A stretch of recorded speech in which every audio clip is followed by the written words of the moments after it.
and welcome to episode 5 of He's a Rubber What? Today we will be exploring the Ussop arc. We're going to finish it today, hopefully.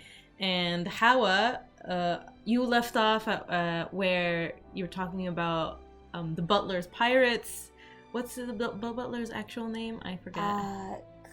Kuro. Yeah, Captain Kuro. So his actual name is Captain Kuro, and you wanted to tell us how he revealed himself. So, you can go ahead and tell us. He relieved himself to Mary? Yes. Oh, so right. Kaya has another butler called Mary, and he's this goat guy. He looks like a goat. He has horns and all that shtick. Yeah. And he also doesn't believe Ussop, and so he's talking with Klahadore in the middle of the night, and... Right, and he tells him, oh my gosh, the most, outlandish thing happened, basically. Ussop was accusing you of this and that, and Captain Kuro is just standing there menacingly looking at the window, so proud of himself, just living in all his glory. And then Mary tells him that Kaya got him glasses. So he opens up the present and he sees the glasses.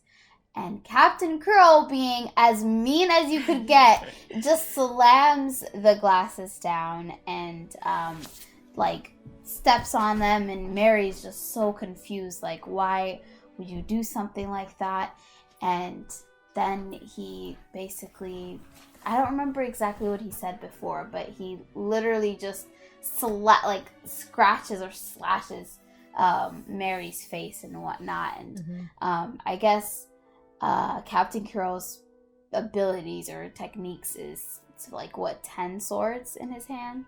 It's a slashing ability, let's say. Yeah, basically. So, and now we go back to the cat pirates, and that made you mad that he's attacking everybody. And yeah, I mean, relax, it's not that serious. He could have just waited. He had this bulletproof plan where they wouldn't have known anything until the next morning, but he got so high, just too energetic and excited. Relax. I think he was just because Kaya got him those glasses for his 3rd-year anniversary working for her. Right. And so he's been there for 3 years acting like a civilian, acting nice and all that stuff. Maybe he's just his pirate side needs to take over, and he needs to kill somebody, Bloodthirsty. Yeah, he is a very bloodthirsty person. Right. So we were at the cats who get introduced, and Ussop is there, but everybody else is not there because Luffy ran off. He doesn't know where South is, and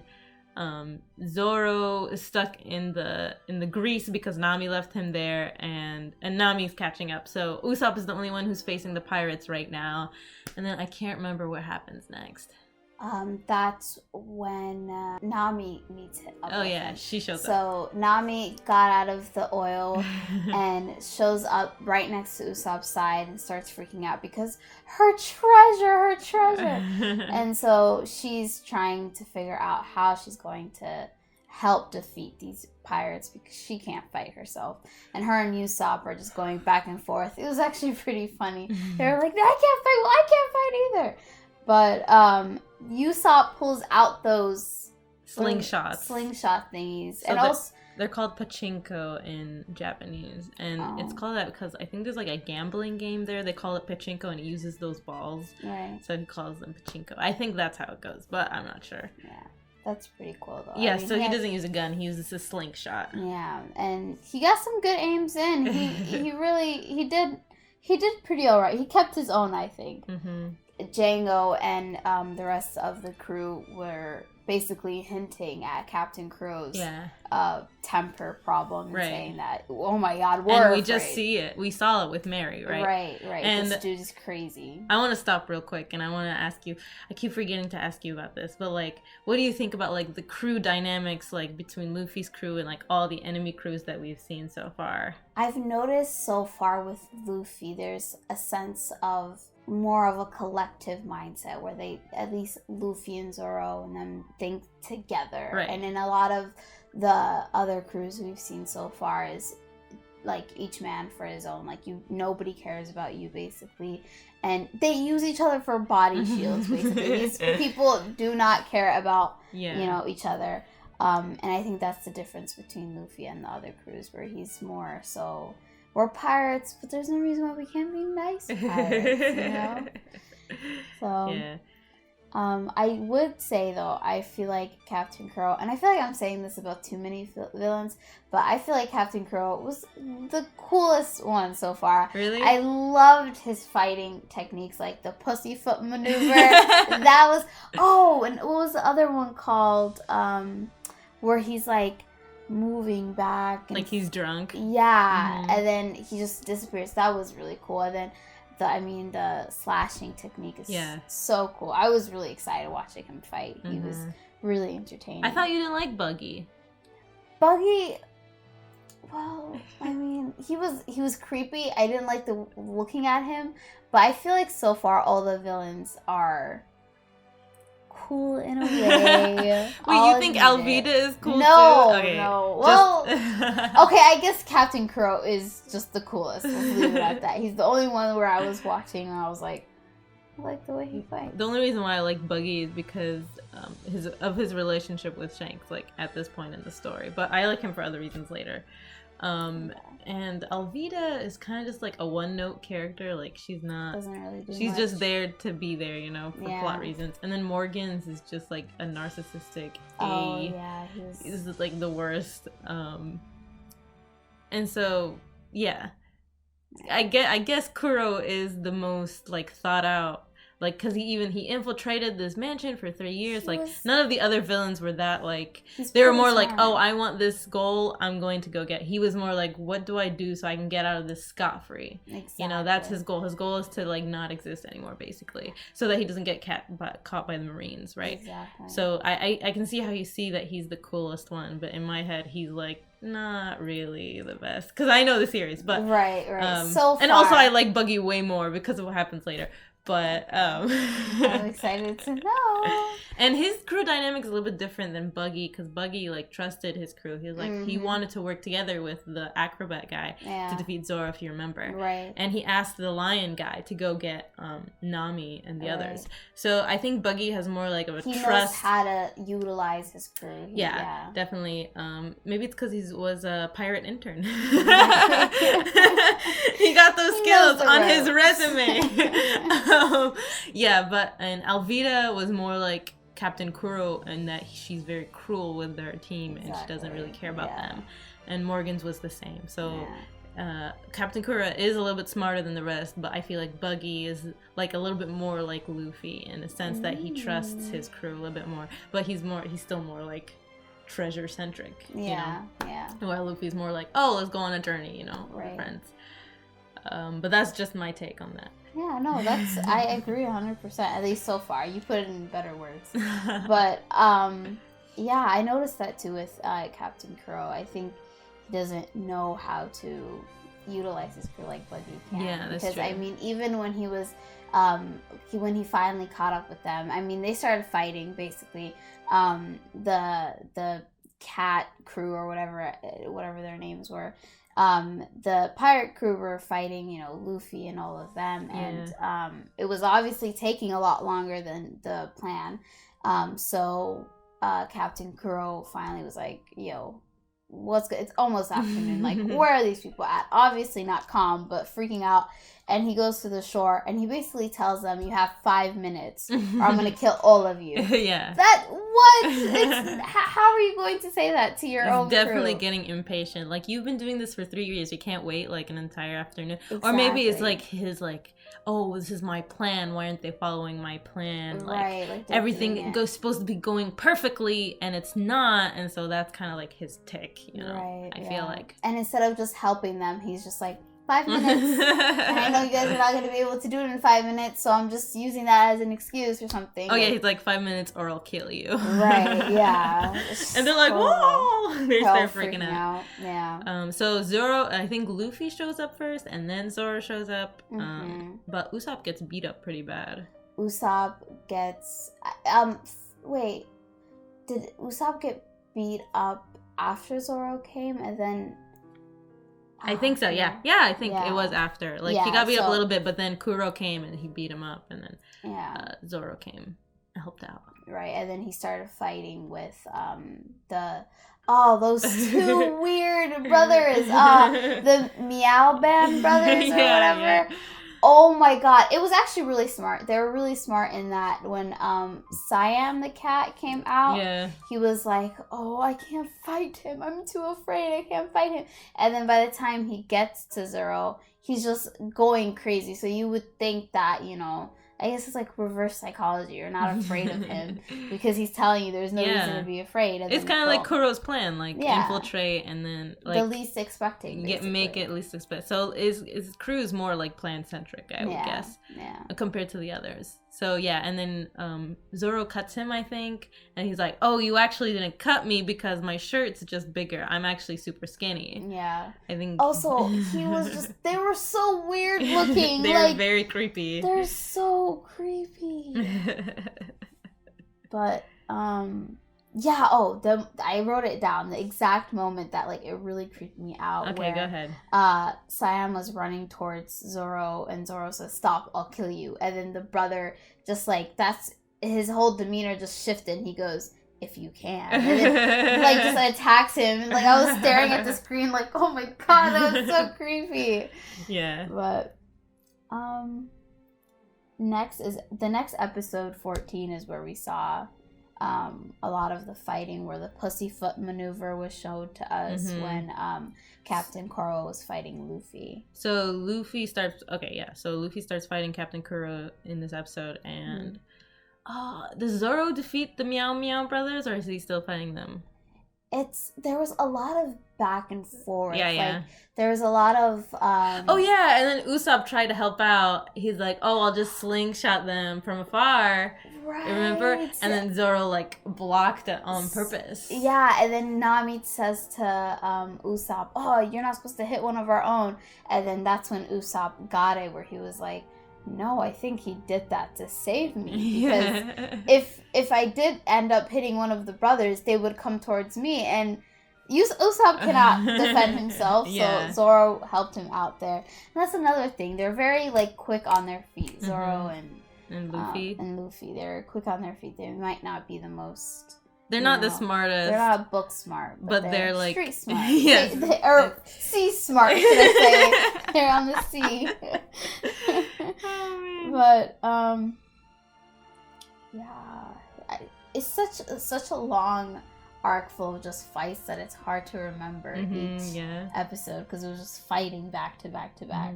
You know, Luffy doesn't fight Captain Kuro. He gets hypnotized, and he is super strong. Because Django, so way before Captain Kuro shows up, I forgot. I love that part too. Why did I forget that? I forgot. It's fine.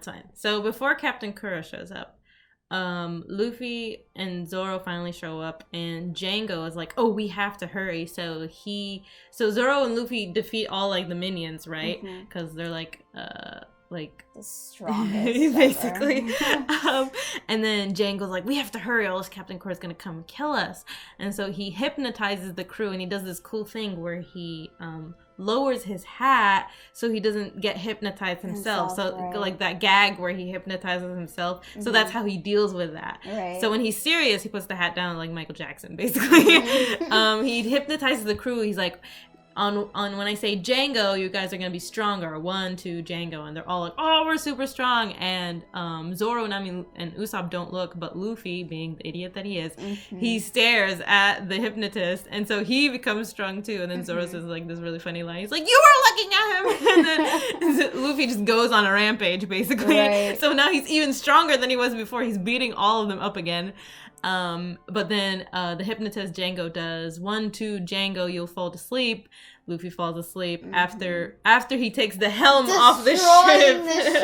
And they all freak out because they're like, "Oh my god, he's gonna hit us with this huge thing." And then when Django makes him fall asleep, he's like literally right under this huge helm. It's the helm of the ship. Yeah, and I mean it's still about to hit them, so they all start running. And he just caused so much chaos because he allowed himself to get hypnotized. The most Luffy thing you can do, I guess. So, and then Nami was like, "Oh, Luffy needs to wake up," so she she goes to wake him up, she steps on his face, and then Django's trying to stop her because his hypnotist thing is a knife too, right?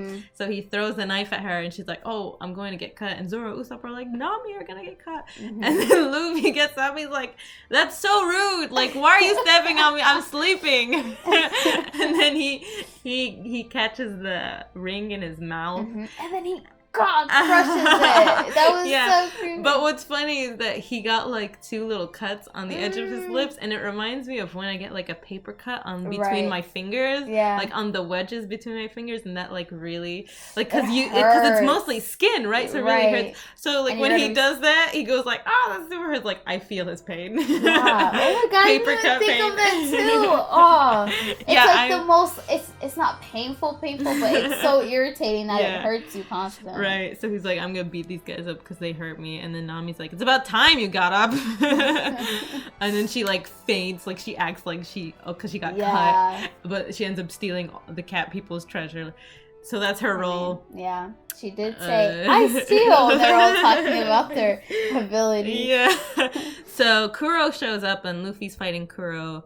And I think Zoro defeats the Meow Meow brothers. I don't remember how he does it. It's not really important. That fight wasn't like, oh wow, you know. Yeah, it was on and off too. They were like fighting, and then somebody would be doing something, and then they would all stop. And then it's like so funny to me. Like imagine that's an actual real life like battlefield where somebody's having a dialogue between another person, and then everybody stops fighting just to watch. Like what? Oh, there was actually a bit that was going on in this arc with Django each time that somebody would be like, you know, doing exactly what I just described, and then Captain Crow would be saying, you know, for the 10,000th time, "Come on guys, we have to fight, what's going on?" Django would be like, "Oh yes, I wandered off again." Or, what did he say? Oh, do you remember? No, I did not. I need to remember exactly what he said, but he kept saying, "Oh, I was gawking. I was gawking." He was like, "I was gawking at them again." And I'm like, "Yes, you were. Get back to it." No, but then Django goes after Kaya because she shows up, remember? Yes. Because Kaya finds out that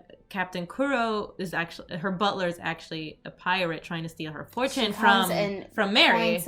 Gun. So Mary tells her what's going on. It turns out Usopp was right all this time, and she was like, "Oh no, Usopp was right, and I slapped him and called him pathetic." Blah, blah, blah. Like teenage drama, whatever. She's the worst part about this arc, but she grows on me later. Anyways, so she comes up with the gun, right? She's like, "Stop it! I'll sign the will or whatever."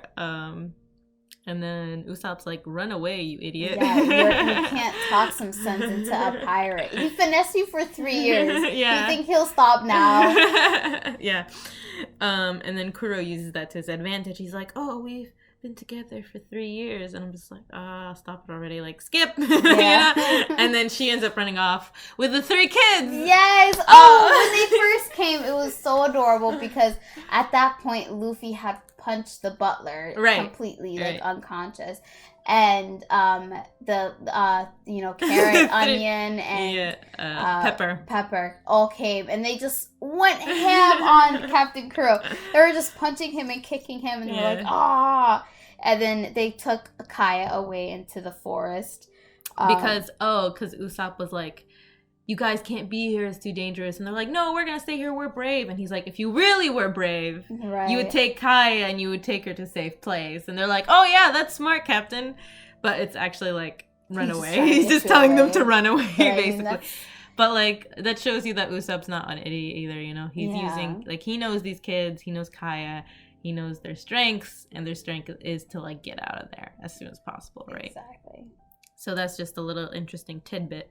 And Zoro noticed that too, I believe. And then Zoro defeats the Meow Meow brothers. Luffy fights Captain Kuro, and then Usopp and Zoro go after Django, who's going after Kaya and the 3 kids. Right, so Zoro has Usopp on his back because Usopp has been literally obliterated, completely beaten up. So they're running through the forest trying to find them. And then by the time they get to them, Before you Jango. say that, I just want to appreciate the 3 kids again. Yes. Carrot, Onion, Pepper are the MVPs of this arc as they stay and fight off Django for Kaya because she's a little bit sick, so she's not really into fighting mode. And she's telling them, no, you guys should just run away. And they're like, no, Captain gave us a mission and we're going to protect you. And so they actually like do this little ploy where they like take off the log of a tree, I think, and they hit it against him because like they know that forest, like they grew up there and it's very like their backyard basically. So they trick him and they actually beat him, but he's too strong for them. They're just like 3 kids, you know, right? And then Kaya's like, stop, like I'll sign the will, just don't hurt those kids, okay? So the plan is Kaya signs the will and then Django kills her, right? So he puts the paper on and they write the will down, and then I want you to say the climax part. And then Django obviously does not keep his promise because she said the only way that I will, he said he did keep the kids safe.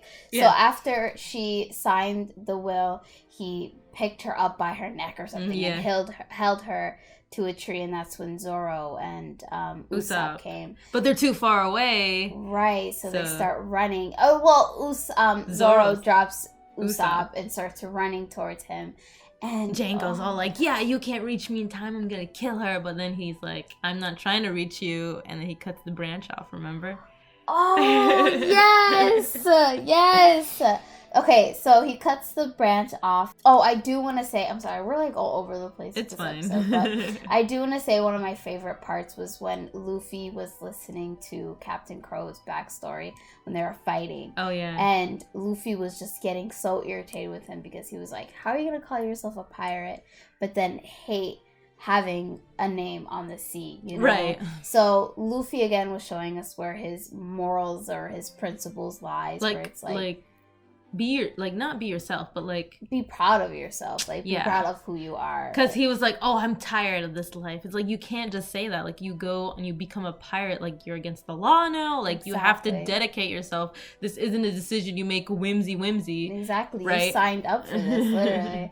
He said you're not fit to be a pirate if having a name on the sea scares you. And I was like, period. Period. So the becoming a pirate isn't a like something that you can do on a whim, like as we see from Captain Kuro and from Luffy and all the fights that he has, like with all the other pirates and the marine, like we haven't seen marines yet, but no, we have, like with Morgans, like marines are scary as hell. Yeah, they do not play. Yeah, so once you put up a pirate flag, you are a lawless person. And that's like not a decision to be made lightly, in the fact that Kuro went through all this trouble to try and get back to like becoming a civilian and becoming a rich civilian at that, through Kaya's fortune. It just goes to show how sleazy he is and how he's like, oh, I'm like above all this, you know, because I'm so much smarter than everybody. So I can see why you like him as like a villain. Yeah, I really hate him a lot because that's just like super sleazy and like honestly, ugh, God, this is like I like worst. his fighting style. I like watching him fight, but he is a horrible person. Sorry, excuse for a pirate. Yes, that's true. Yeah.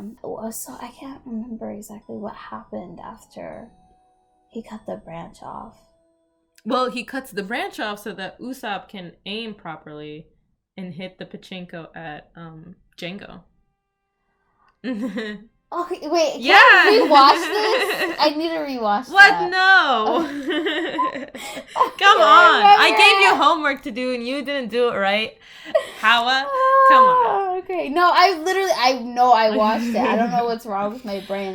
So Zoro and Ussop know that they can't get there in time. Right. So Zoro... I remember he drops Ussop. And he cuts off the branch. Okay. So that Ussop can have the aim, because he's like, oh, that was the branch. That was the only thing that was in the way for me. You're right. And then, okay. Yeah. Okay. Yep. And then he hits Django and he knocks him out. Right. I believe. Right. The fact that they did that without even like talking, like just they were already on that level, same wavelength. They were made to be on the same crew. Did you think Ussop was gonna join while you were watching this arc? I did. I was looking. I mean, I knew it because obviously they were showing him a lot. Yeah. And I was like, it has to happen. He has to join them.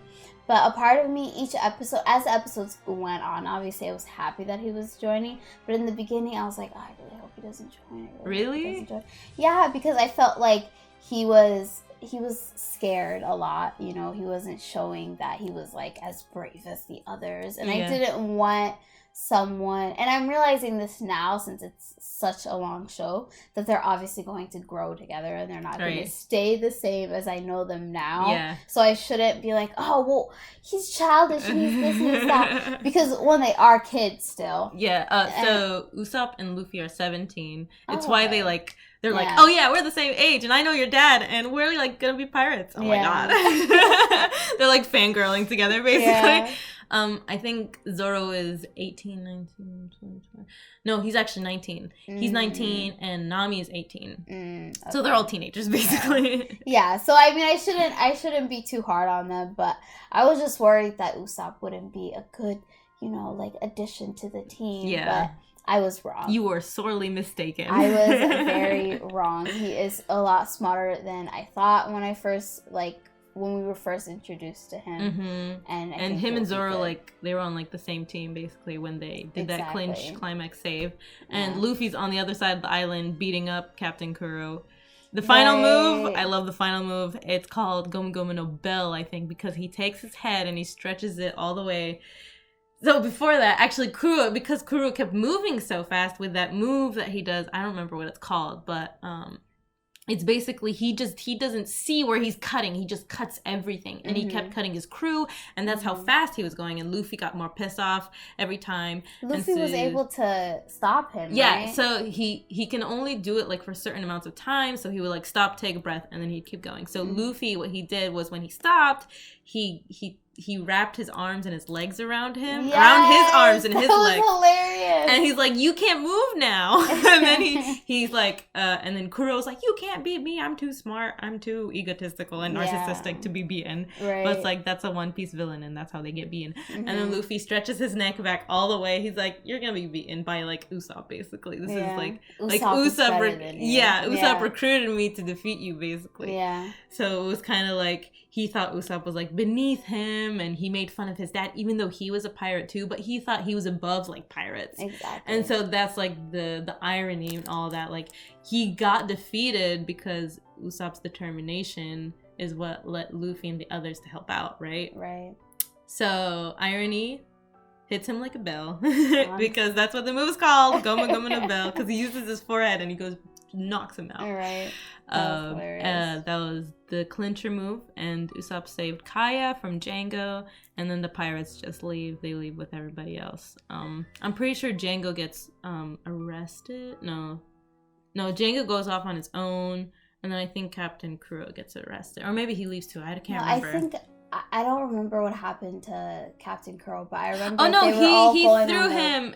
Luffy threw Captain Kuro at his crew, and he's like, "Take him and never come back." Yes, and they all went onto the ship. Yeah. The crew was sad. They hated their captain. They were literally, at one point even, they said, "If he wins, we won't die." Because Captain Kuro was literally saying, "I'm going to kill you, I'm going to kill you." Yeah. And it got to a point where they were even cheering on Luffy. And Luffy had to tell them, "Stop cheering me on. You shouldn't cheer me on." Luffy is just lecturing everybody in this As arc. he should. I feel like they have a lot to learn from him. But. And then the end of the arc, everybody's happy go, happy ending, we saved everybody, and Nami just stole their treasure. Right. And then they go to eat, I think, Luffy, Zoro, Nami, they go to eat at the food restaurant again. And then that's where we have the goodbye with the kids.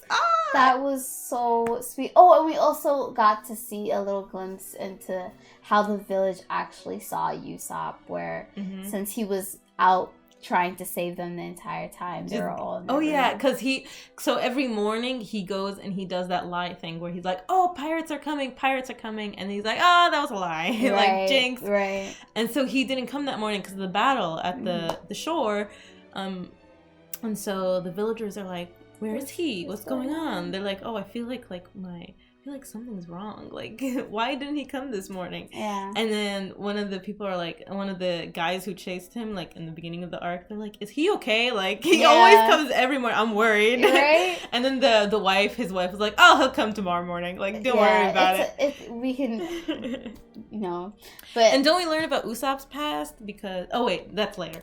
So, what was I going to say? The goodbye. Oh yeah, the goodbye. I cried at this part because I love it. I love the 3 kids. They're my favorite in this entire arc because they were the MVP. They saved Kaya. They beat up on Klahadore twice. They were the underrated, heroes of the story, honestly. But it broke my heart too. And then when they were like, we have to keep up the tradition and like keep the mood in the village. Wait, Usopp was like, I'm going to leave and I'm going to disband the crew. And they were like, what are you talking about, Captain? Don't say that. And it goes to their past and how, like, they were kids. Oh, yes, that is the backstory. They were like 7 or 6 or like 5. And they showed up. They're like, oh, guys, this is the village liar. Yeah, they were not. I thought they were like fans from the beginning, but they were. No, and Usopp was like 14 and he was a kid too. Yeah. And they were all just like kids just hanging out, Yeah. And Usopp's like, no, I'm a captain. They're like, you're lying, bruh. Yeah. They're like 7 or 6. It's the cutest thing. And then they grew up together, and that was so awesome. They joined his like crew, the crew. He's like, I don't want to play pirates anymore. I want to go and actually be a pirate like my dad. And these guys, they put their lives on the line and convinced me to go do the same.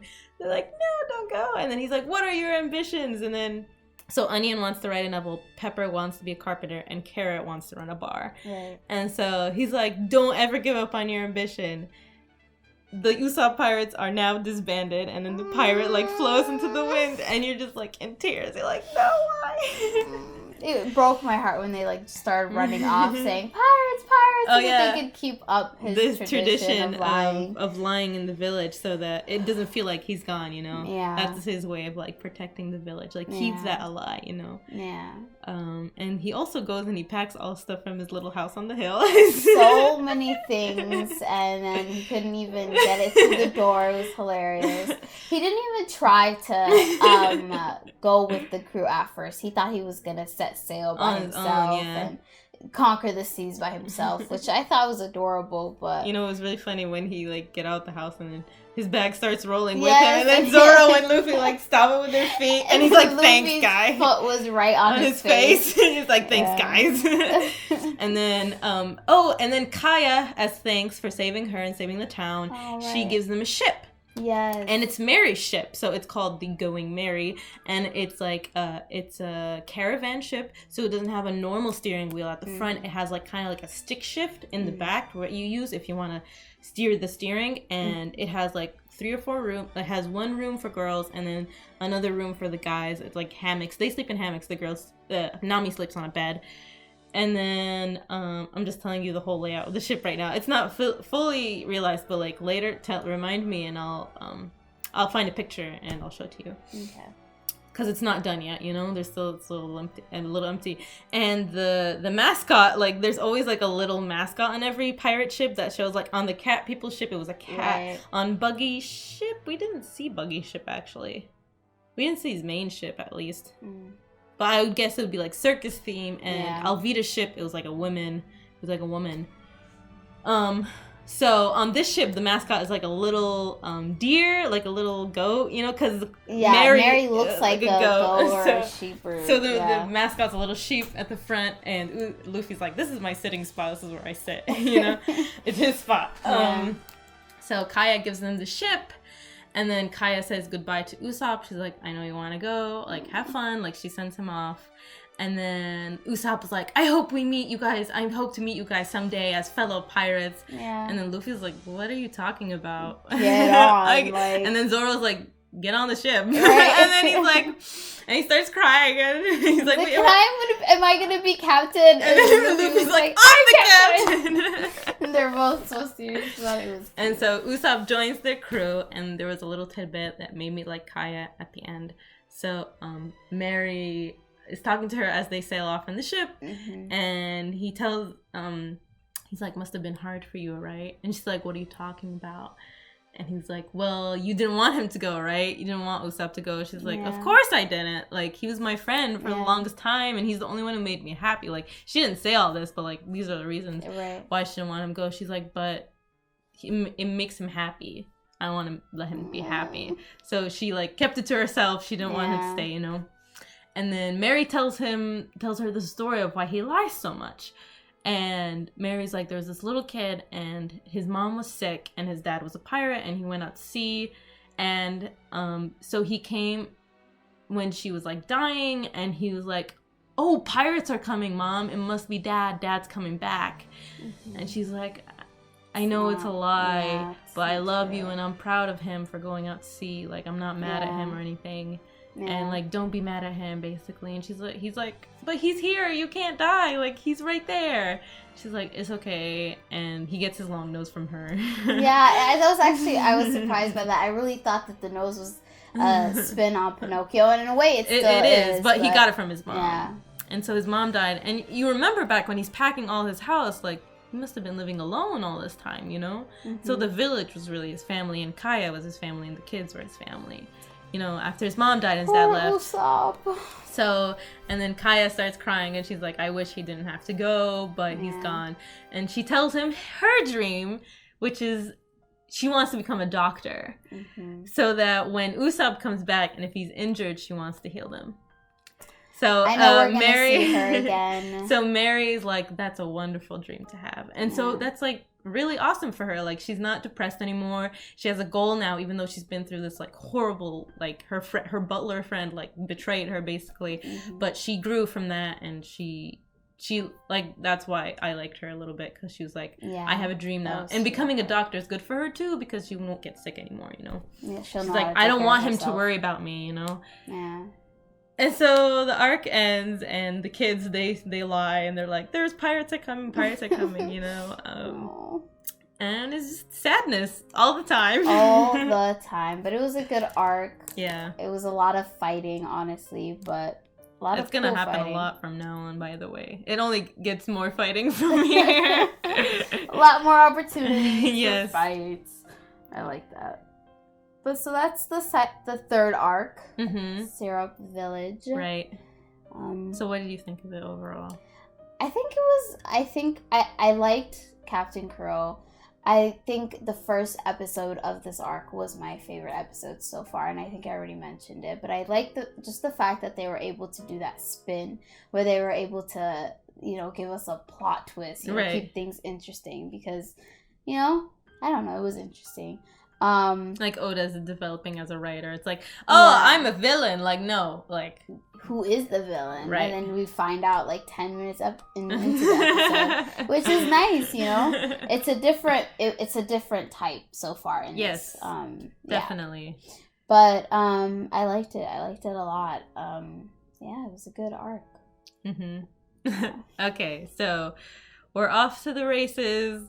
We have a new crewmate, Ussop. We have a new ship called the Going Merry. And we're basically almost halfway to the Grand Line. I mean, this is gonna be great. Oh my gosh, wait, really? Already? Yeah. Wow. Yeah, we're almost there. Okay. Well, I guess then that means I don't want to get ahead of myself. Okay. All right. Well, this is where we're leaving you at here on the He's a Rubber What podcast.